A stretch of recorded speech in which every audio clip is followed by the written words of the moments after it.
이번 시간에는 마지막으로 그동안 초기치 기공학 시간에 배웠던 것들을 정리하는 시간을 가져보도록 하겠습니다.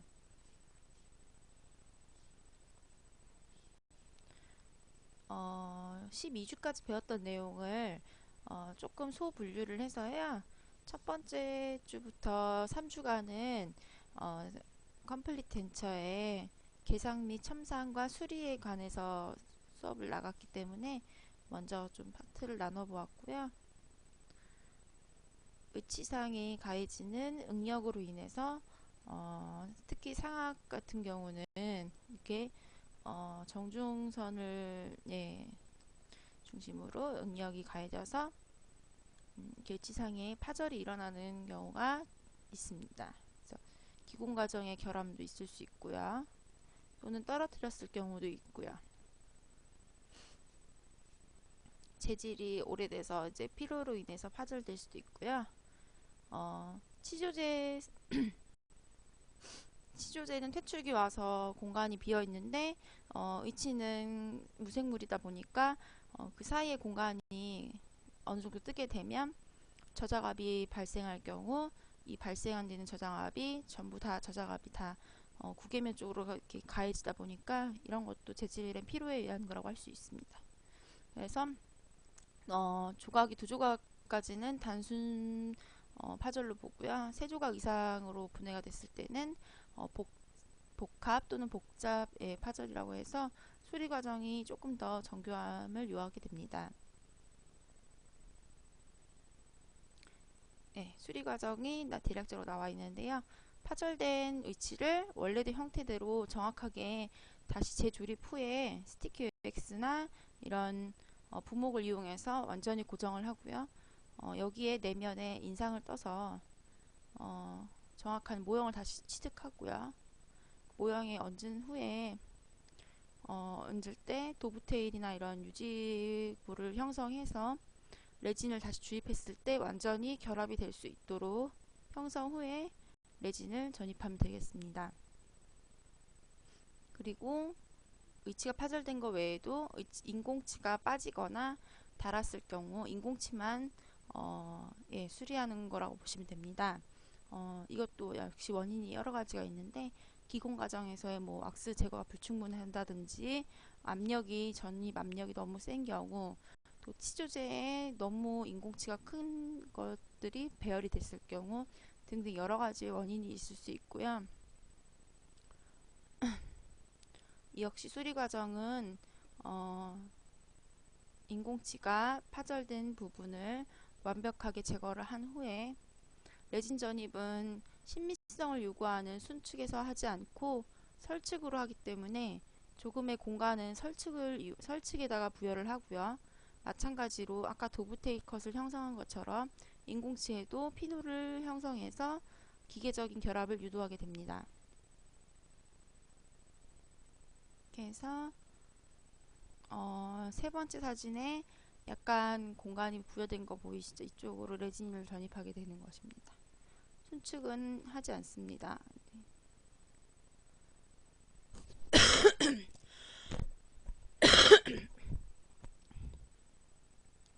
감기기가 좀 오래 가가지고 좀 설명이 끊길 수 있습니다. 양해 부탁드립니다.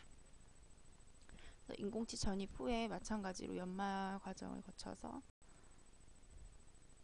수리 과정이 끝나게 됩니다. 두 번째 주 시간에는 의치상의 개조와 이장에 대해서 했고요. 의치상에 이제 아까 잠깐 말씀드린 것처럼 치조제 퇴축으로 인해서 덴처와 치조제 사이에 공간이 형성이 되게 되면 이건 바로 유지력의 저하로 오게 되고 의치가 덜그덕 거리게 되고요. 그 상태로 계속 사용하면 잇몸 부분도 많이 아프고요. 또 잘못 힘이 가해지면 응력으로 인해서 아까처럼 파절이 일어날 수 있습니다. 이러한 불편한 점들을 개선하기 위해서 위치상의 내면을 채우는 게 릴라이닝이고요. 그리고 인공치를 제외한 모든 그 레진 상을 전부 교체하는 걸 리베이스라고 합니다. 위치상의 내면 개조에서 여기 하얀색으로 보이시는 게 치과 치료실에서 바로 사용하는 좀 말랑말랑하고 부드러운 재질의 코 컴포트, 뭐 티슈 컨디셔너라고도 합니다.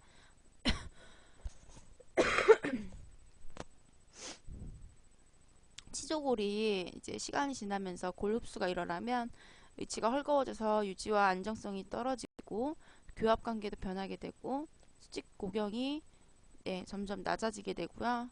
안면 조직 지지도 마찬가지로 상실되겠습니다.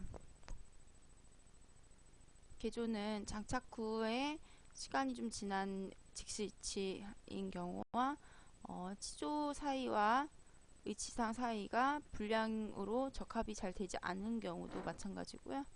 위치를 완벽하게 재제작을 하게 되면 비용이 많이 발생하는데 그러한 비용 부분도 조금은 부담을 덜 수 있는 적응증 등이 있겠습니다.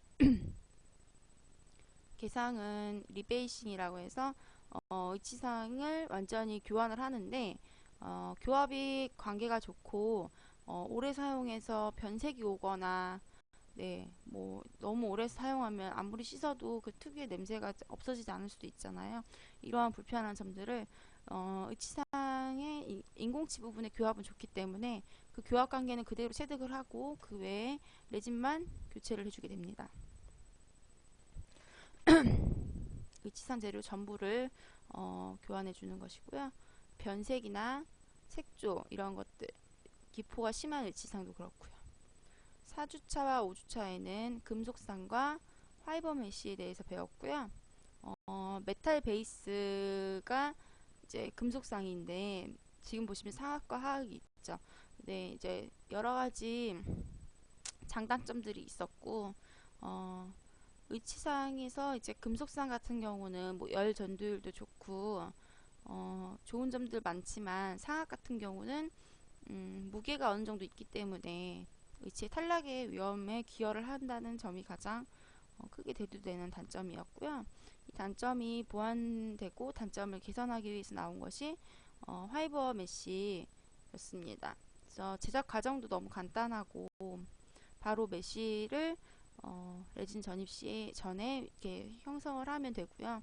특별한 장비나 이런 거 없이 단시간에 조작도 가능하고 생물학적으로 적합성도 좋았던 소재였습니다.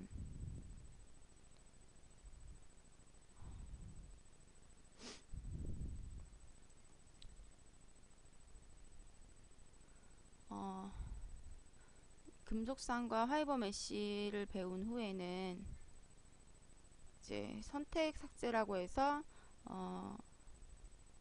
덴처가 제작이 되면 중압 과정에서 오는 교합의 오차를 줄이는 걸 배웠는데요. 이때는 BULL 불의 법칙이라고 해서 기능교두는 건드리지 않고 비기능교두의 협측 내사면을 삭제를 함으로써 조금씩 삭제하면서 교합의 오차를 줄여나간다는 내용이었습니다.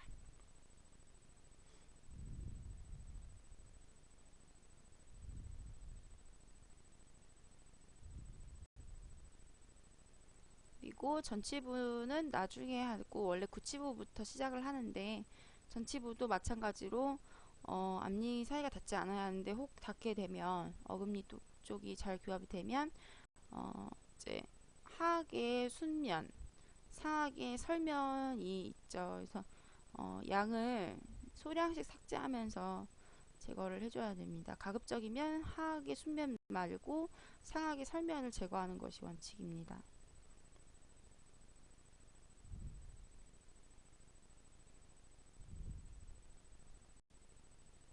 교합에 대해서 여러 가지 내용들이 많이 있었는데요. 이번 해에는 선택 삭제가 사실상 좀 어렵기 때문에 이론으로만 접하고 실습에서는 하지 않고 지나갔습니다. 그 다음에 6주와 7주는 어태치먼트에 대해서 이제 들어가게 됐고요. 어태치먼트가 가장 크게 좋았던 점이 신미성이 가장 좋다는 것입니다. 기존 클래스프를 이용한 그 파셜 덴처에서 가장 환자들이 불만족스러워했던 부분이 이 고리가 보인다는 거, 였거든요. 그래서 왼쪽이 어태치먼트를 이용한 파셜 덴처, 오른쪽이 기존의 RPD라고 보실 수 있습니다. 네, 이렇게 훨씬 치아색에 가까워서 심미적으로 좋은 그런 소재의 클래스프도 있었고요.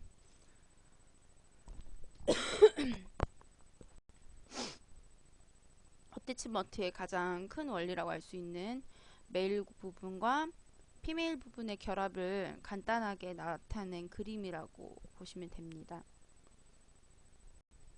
그래서 기존 클래스프의 구성이 이제 오클루전 레스트, 교환면 정지 돌기와 브레이싱 암과 레시프로컬 암, 그리고 이 유지부인 리텐티브 암과 풀크럼, 지뢰점, 받침대, 받침점, 지뢰 받침점, 그리고 위쪽으로 향하는 운동과 그 다음에 이 치아에 전해지는 교합력, 이렇게 모식도를 보게 되면 오프너의 원리라고 해서 이제 어태치먼트에서 적용되는 개념인 그 원리도 함께 설명을 할 수 있겠습니다. 여기 보시면 힘이 1번 방향으로 전해질 때 이 풀크럼을 이용해서 발생되는 레지스턴스, 저항력입니다. 그래서 이러한 힘의 원리로 인해서 어태치먼트가 구강 내에서 사용이 되어집니다. 구성은 아까 클래스프하고 비슷한데 여기서는 리텐티브 암 대신 섹션, 브레이싱 월, 기둥의 형태로 벽의 형태로 이루어져 있다고 해서 월이라고 했고요. 진지월 혹은 오클루저 시트 이렇게 됩니다. 그래서 3번 부분은 이제 나중에 교체도 가능한 그러한 스프링이었고요. 그래서 클래스프는 수리가 났을 경우 아예 이제 새로 제작을 다시 클래스프 부분은 해야 하지만 어태치먼트는 수리 시에든 오래돼서 마모가 왔을 때든 새로 교체를 할 수도 있고 조절도 가능한 그러한 다양한 어태치먼트의 종류들이 있었고요. 어태치먼트의 그런 구성으로는 피메일과 메일, 플러거와 스프링, 그리고 진지벌 스크루라고 보시면 됩니다. 클래스프의 가장 단점 중에 하나였던 신미성 불량과 지대치에 무리한 하중을 가하는 것과 지혜의 착탈도 쉽지 않고 조절 횟수가 많다 보니까 이러한 단점들이 좀 이제 개선되게끔 나온 것이 바로 어태치먼트라고 할 수 있습니다. 어태치먼트는 이제 신미성이 좋고 지대치에 하중이 무리하게 가해지지 않고 착탈도 용이하고 쉽고 조절 횟수 빈도도 적기 때문에 임상에서도 이제 앞으로도 더 많이 사용될 수 있다고 할 수 있습니다. 그래서 지대치의 교합력이 가해지는 것도 막아주고 완합해주는 효과도 있고 클래스프는 착탈 시에 지대치에 이제 힘을 가해주기 때문에 오랫동안 사용하다 보면 지대치의 수명이 짧아지는데 이러한 그 점이 지금 어태치먼트에는 있지 않기 때문에 가장 그 부분도 굉장히 치아 수명에 있어서는 정말 좋은 면이라고 할 수 있겠습니다. 하지만 어태치먼트는 기존 보철물보다 가격이 조금 고가이고요. 기성품으로 나와 있는 반조절성이 훨씬 많다 보니까 선택에 제한이 좀 있을 수 있습니다. 환자분의 구강 상태에 따라서. 그리고 고도의 정밀성과 기술이 요구되고요. 기공 과정도 일반 보철보다 훨씬 복잡하기 때문에 이러한 점들은 앞으로도 조금씩 보완해 나가고 좀 합의점을 찾아야 나가야 할 부분이라고 할 수 있겠습니다. 가철성 보철물에 이용되는 어태치먼트를 곡소위치와 오버덴처 곡소위치 쪽과 총위치로 이렇게 나누었는데요.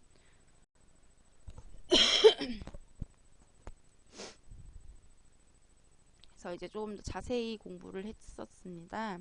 그래서 어태치먼트의 다양한 그 분류법을 보면 모양과 부착 위치에 따라서 인터코로날 치근 내, 익스트라코로날 치근 외, 그 다음에 스터드 어태치, 마그네틱 어태치, 바 어태치먼트, 액셜러리 어태치먼트, 보조 어태치먼트까지 모양과 부착 위치에 따른 분류가 있었고요.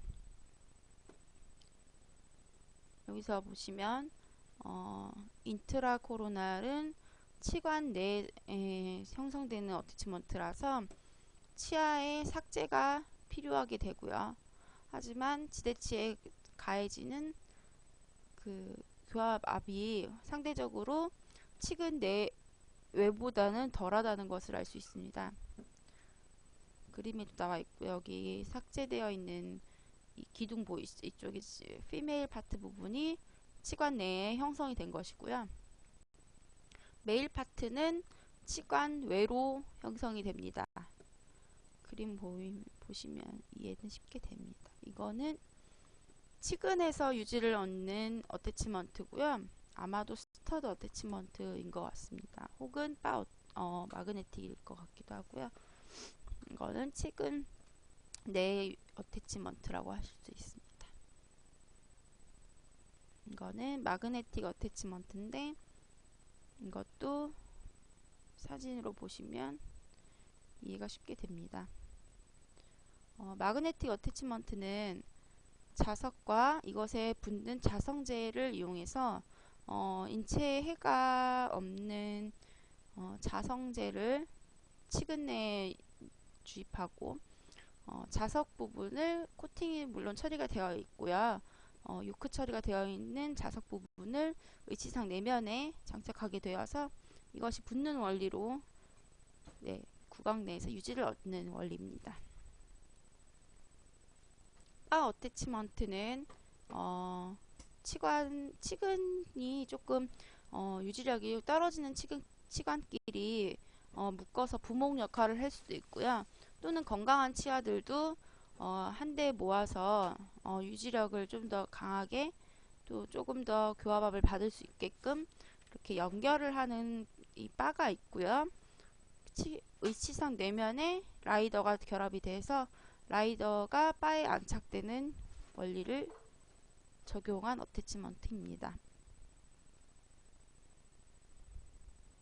락킹 어태치먼트는 자물쇠와 그 그 열쇠 같은 원리로 잠금이 되는 장치인데 이것은 고정은 유지는 잘 되지만 구강 내에서 환자가 의치를 넣고 옆에 이제 조인트나 이런 걸로 이제 나사를 이용해서 돌려서 조절한다는 게 생각보다 이런 의치를 사용하는 분들이 어르신들이 대부분이다 보니까 조금 사용법이 어려워서 아직 많이 보편화되지는 못한 것 같습니다.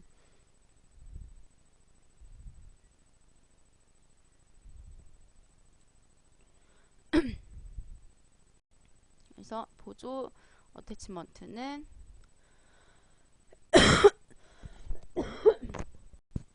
색깔별로 유지력을 조절할 수 있기 때문에 교체 타입으로 진행할 수 있습니다. 제작 과정과 제품의 정밀도에 따른 분류로 완전 정밀형인 프리시전 타입과 반정밀형인 세미 프리시전 타입으로 나눕니다. 이것은 주조를 이용해서 얻어낸 귀금속일 때는 프리시전 타입이고 비귀금속으로 기존에 기성품으로 나와 있는 플라스틱 제품들이 사용되어지면 세미 프리시전 반정밀형으로 분류가 됩니다. 그 다음 분류는 구강 내에서 조절이 가능한지의 여부에 따라 어드저스터블과 넌 어드저스터블, 조절형과 비조절형으로 분류가 됩니다. 조절형은 이 리텐션 스크루를 이용해서 구강 내에서 어느 정도 교합압을 받는 이런 분산을 조절을 가능하고요. 비조절형은 전혀 조절이 되지 않습니다.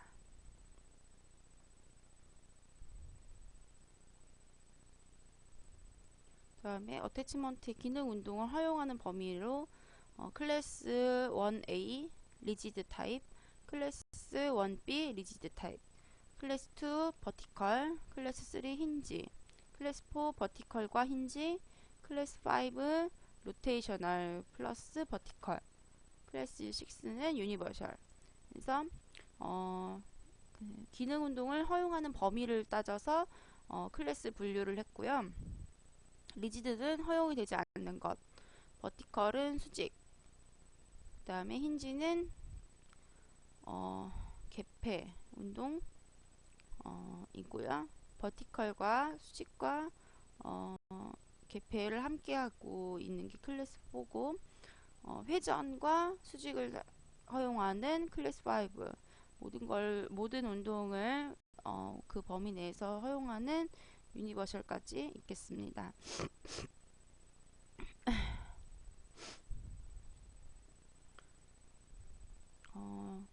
이게 중간고사 때 나왔을 때 제가 틀렸던 문제인 것 같은데, 대합치에서 그 교두정에서 잔존 치조제 정상까지의 거리를 재는 EM 게이지라고 합니다. 그래서 이 거리에 의해서 어태치먼트의 선택에 제한을 둔 것 같습니다.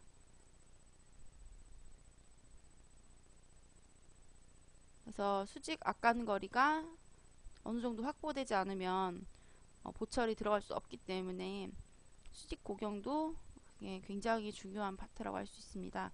아까 어태치먼트의 가장 좀 단점 중에 하나가 구강의 상태에 따라서 선택에 제한이 있을 수 있다였는데, 이 부분도 그에 해당됩니다. 인공칩 배열 시 충분한 공간이 생겨야 하기 때문에 조기 접촉되지 않도록 고경을 잘 확인해야 합니다. 선택 시 고려사항이 나옵니다. 성별과 현재 구강 내 상태, 기능적인 면, 비용적인 면, 그리고 위생 관리에 있어서의 적합성, 이런 다양한 조건들을 잘 고려해서 선택해야 하고요. 보철 치료 계획 시에도 마찬가지로 환자가 얼마나 협조적인지도 굉장히 중요합니다. 아까 락킹 어태치먼트처럼 환자의 협조도가 필요한 거는 비협조적이거나 좀 반응이 없는 그런 환자들에게는 만들어 주어서는 안 되는 보철 유형 중에 하나라고 볼 수 있습니다. 작동법이 간단한 마그네틱 어태치먼트 같은 것들을 적용하는 게 더 맞고요.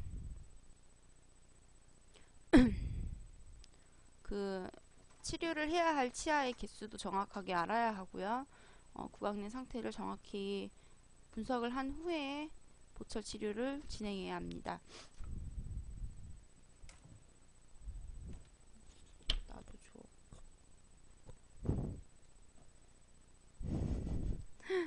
옆에서 동생이 약 올리고 지나갑니다.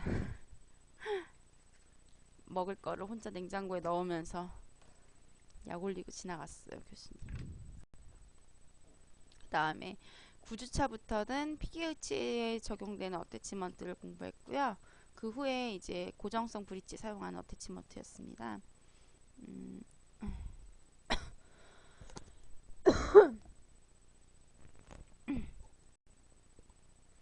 어태치먼트의 가장 큰 장점은 환자의 심리적인 안정감도 있지만, 이 안정감은 심미성에서 옵니다.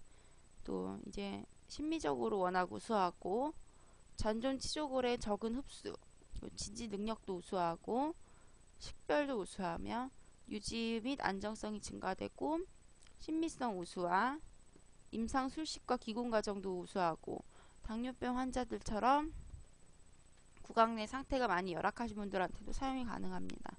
또 치근의 동요도 줄여줄 수 있습니다. PGH에서 사용하는 오버덴처는 종류가 여러 가지지만 크게 세 가지로 나누거든요. 이따가 말씀드리겠습니다. 총이치 장착한 후에 5년이 지나면 치조골이 이만큼 지금 실선에서 점선까지 퇴축이 되는데, 오버덴처를 장착한 후에 루트를 남겨놓은 채로 이 위에 오버덴처를 하게 되면 거의 흡수가 진행되지 않습니다. 1cm 미만이죠. 이만큼 오버덴처에서 사용되는 어태치먼트가 그만큼 역할을 한다는 걸 볼 수 있습니다. 하지만 또 이제 치태 관리나 구강 위생을 관리하기가 어렵고 경제적으로 워낙 고가이다 보니까 부담이 되고요. 수직 악간거리에 대한 선택의 제한이 있을 수 있고요. 치주와 치근에도 조금은 영향을 주게 되는 건 당연한 거고요.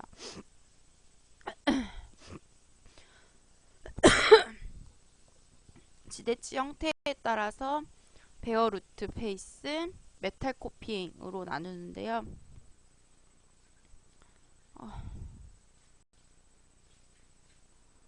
오버덴처는 스터드 어태치먼트와 바 어태치먼트, 마그네틱 어태치먼트로 구분을 짓고요.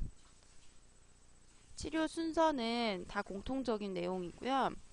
지대치를 완벽히 이제 선택해서 흔들리는 치아는 발치를 하고 치주가 건강한 치아는 치근이 건강한 치아는 이제 신경 치료를 해서 이제 치아 머리 부분, 치관 부분을 제거하고 완벽하게 오버덴처에 적용시킬 수 있게끔 치료를 마무리합니다. 임시의치를 제작하고 지대치를 다 이제 근관 치료까지 하게 되면 그 후에 이제 PKH를 제작을 하게 되는 것이고요.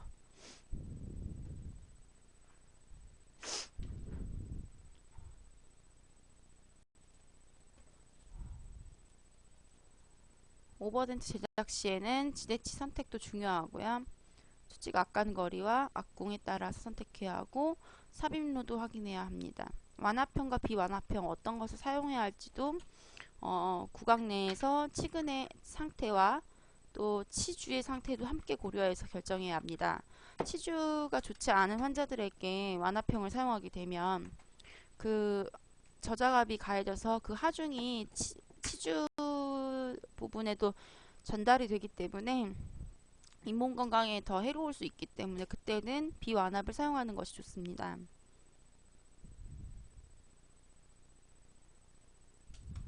여기 보시면 리질리언트 타입과 리지드 타입 기능 비완합과 완합을 어떻게 선택해야 할지에 대한 내용인데요. 기능시 발생되는 교합압을 지대치로 보내는지 또는 잔존치조제로 보내는지 당연히 완합형은 잔존치조제로 전달이 될 것이고 비완합은 지대치에서만 하중을 견디게 되는데요. 악궁에 따라서 선택하기도 하고 또 대합치가 총이치인 경우 또 상악이 자연치열이고 하악이 오버덴처인 경우는 또 다르고요. 네, 이렇게 나눌 수가 있게 됩니다. 스터드 어태치먼트는 똑딱이의 원리거든요. 그래서 구강 내 장착될 때 딸깍하고 완전히 걸리는 거를 확인을 해야 합니다. 모든 의치들이 마찬가지인데요. 정확한 위치에 넣은 상태에서 이제 구강 내 운동을 해야 하는데 실제로는 그렇게 하지 않고 입안에 그냥 위치시킨 대로 그냥 깨물면서 개폐를 하면서 이렇게 맞추게 되면 변형이 생길 수 있어서 굉장히 위험합니다. 스터드 어태치먼트도 완전히 장착이 돼서 딸깍 소리가 날 때까지 해야 하고요. 치근 외 타입과 여기 보시면 익스트로널 타입이고요. 프라이머리 파트 남아있는 잔존 치조제 지금 남아있는 치근에다가 익스트로널로 했고요. 그 다음에 세컨 파트인 피메일 파트가 끝이상 내면에 형성되게 됩니다. 아이고 이거 좀 오래 끼고 있으니까 머리가 아프네요. 귀도 아프고. 스터드 어태치먼트 다양한 자궁증을 받고요. 특징이라면 바 어태치먼트에 비해서 청소가 조금 쉬운 편이고요. 지대치의 위치가 어디에 있냐에 따라 상관없이 제작이 가능한 장점이 있습니다. 발과할 경우 바로 총이치로 쉽게 전환도 가능하고요. 그 다음에 바 어태치먼트로 넘어갑니다. 심하게 흡수된 부분 무치하게 이용되고요. 파샬, 오버덴처, 임플란트 등을 또 사용할 경우도 적응이 가능합니다. 지대치의 치주 건강이 좋지 않은 경우에도 이용이 가능하고요. 다른 어태치먼트는 치주가 좋지 않을 때 잘 사용하지 않고요. 환자가 의치를 쉽게 다룰 수 있고 임플란트에 이용되고 측방압도 감소시키고 교합압을 반대측으로 분산시키고 이 연결대에서 형성된 바로 인해서 부목 효과 및 안정감이 있습니다. 여러 가지 장점들이 있는데 근데 좀 단점이라 하면은 스터 어태치먼트에 비해서 치태 관리가 잘 이루어지지 않아서 구강 위생을 잘 신경 쓰셔야 한다는 거고요. 제작 비용은 어태치먼트의 공통적인 단점 중에 하나입니다. 제작 과정도 복잡하고요.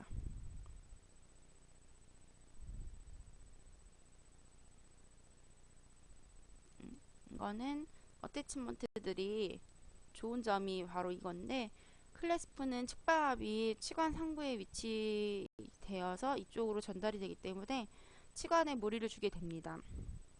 근데 측방압에 잘 견디게끔 치관 부분을 아예 제거를 해버리면 이쪽으로 치관 쪽으로 가해지던 측방압이 상대적으로 치근에 가해지게 되면 전달이 잘 안되고요. 치근을 더 오랫동안 흔들리지 않게 보호해 줄 수가 있습니다.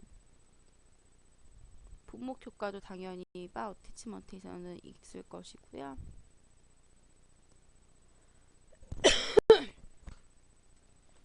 기능 운동을 허용하는 범위에 따라 완압과 비완압으로 똑같이 나누고요. 싱글 슬리브와 멀티플 슬리브로도 분류가 가능합니다. 바 어태치먼트는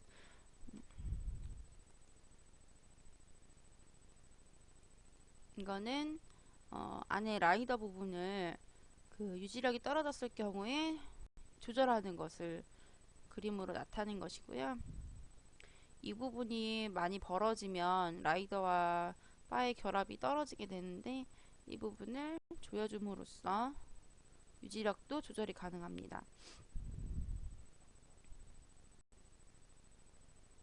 세 번째로 마그네틱 어태치먼트입니다. 자석과 자석에 붙는 자성제인 키퍼를 이용한 것이고요. 네, 반발력, 흡인력, 그 다음에 흡착력. 그래서 자석과 이것에 붙는 자성제를 이용한 원리입니다.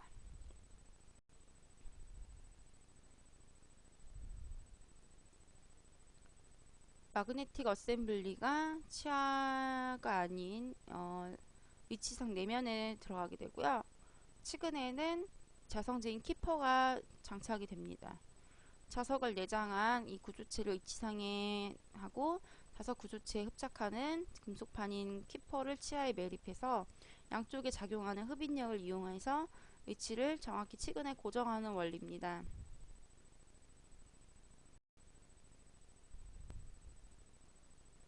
리질런트 타입은 완압의 이제 타입인데 이거는 위치상의 기능 운동이 허용되는 것인데 이 캡슐 쿠션 캡슐 내에 공간이 있습니다. 이 공간만큼 이 안에 있는 마그네틱이 운동이 되기 때문에 어느 정도 기능 운동이 허용되는 그러한 타입을 볼 수 있습니다.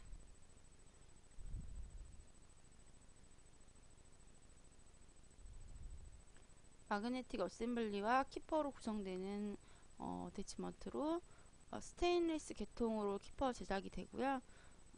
마그네틱은 자석의 윗부분은 스테인리스 강으로 캡슐화가 됐고 내부는 자석을 중심으로 양쪽이 요크로 감싸져 있는 샌드위치 타입으로 제작이 됩니다.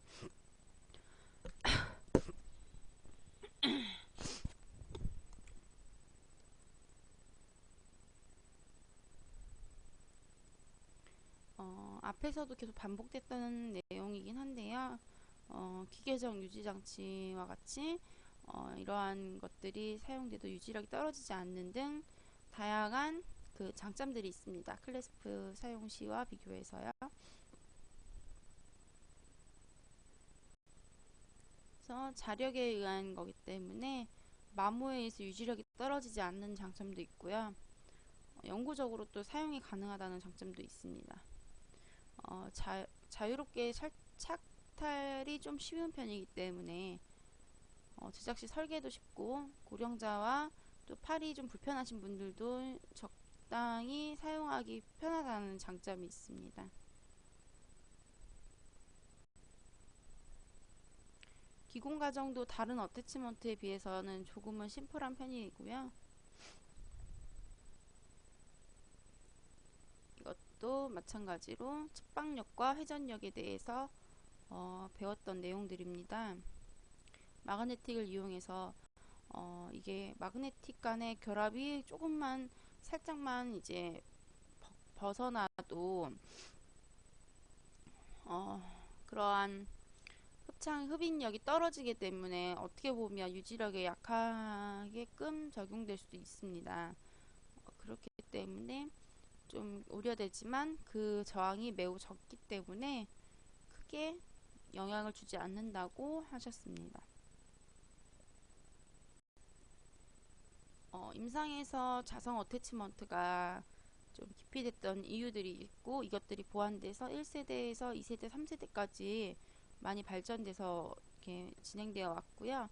크기나 부식성, 크기는 너무 컸던 게 문제였고 인체 내에서 해로운 물질이 나올 수 있고 자석이다 보니까 또 자석 구조체의 탈락 이런 것들이 문제였고요. 크기도 많이 작아졌고 부식성도 해결이 되었고요. 레이저를 여기 밀봉이 되었기 때문에 여러 면에서 개선이 돼서 이제 제작이 되어지고 있습니다. 브릿지워크에서 사용된 어태치먼트가 마지막 시간 12주차였습니다. 브릿지워크의 장점 및 적응증으로는 적응증 같은 경우는 패스가 서로 맞지 않는 지대치 사이에서 지대치를 연결해서 제작해야 하는 경우와 롱 브릿지 보통 5번 이상의 브릿지를 롱 브릿지라고 하는데요. 4번, 5번이요. 보통 사용되는 건 3번 브릿지를 많이 사용하는데 그 이상으로 패스가 길어지면은 패스가 더 안 맞게 되고 틸팅이 올 수 있기 때문에 이러한 경우도 다 적응증에 해당이 되겠습니다. 장점은 여러 가지 것들이 있는데 평행이 맞지 않는 지대치 사이에 적용이 가능하다는 점도 굉장히 큰 장점입니다.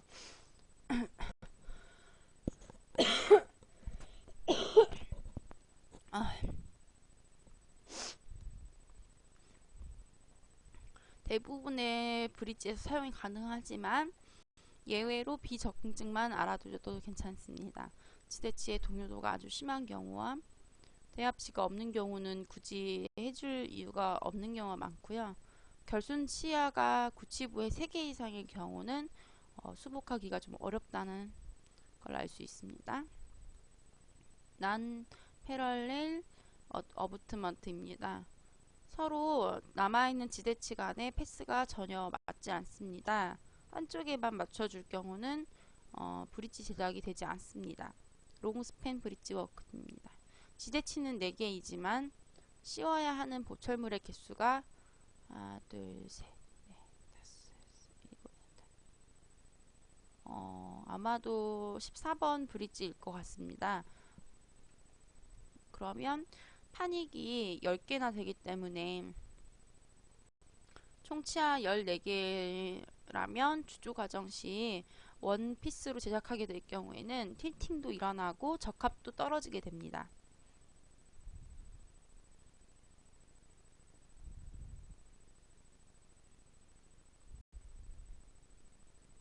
제작 시 고려사항으로 국소위치나 보분 브릿지의 보조 유지 장치만 사용하고요. 중간에 지대치가 있는 경우는 원심 쪽에 피메일, 포스테리얼 세그멘트 근심 쪽에 메일을 부착해서 시소와 같은 작용을 방지하기 위해서 설계하게 됩니다. 규격이 큰 것은 구치부, 작은 것은 전치부에 사용하고요. 대구치가 약한 경우는 분할 브릿지로 제작하게 됩니다.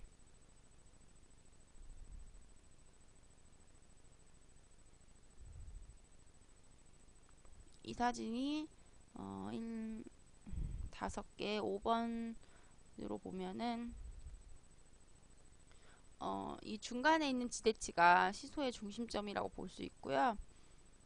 여기서 피메일 파트 부분이 전치부로 가고 메일이 구치부로 가게 되는 이유는 구치부 쪽이 상대적으로 치주가 더 약한 편입니다. 보통은 아마 이 앞에 치아가 7, 6, 5, 4, 3, 2 아니면 아마 이게 대구치고 7번과 5번과 3번이 지대치라면 3번 치아는 치근이 굉장히 강하고 단단하게 정박이 되어 있기 때문에 이쪽으로는 교합압이 조금 전해져도 괜찮지만 구치부가 약한 경우는 무리하게 구치부 쪽에 교합압이 전달되지 않도록 이제 저작을 하게 되면 구치부 쪽에 가는 저작압은 이 메일 피메일이 결합되면 앞에 전치부 쪽도 함께 완압을 해주게 되고요. 반대로 전치부 쪽에 가해지는 교합압은 구치부에 전해지지 않고 온전히 전치부에서만 교합압을 견디는 그런 원리입니다.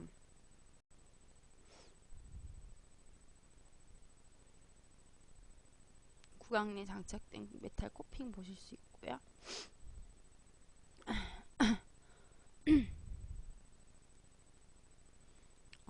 간략하게 설명을 해서 중간에 좀 이제 다양하게 이제 더 설명을 하기에는 조금 부족한 부분도 있었습니다.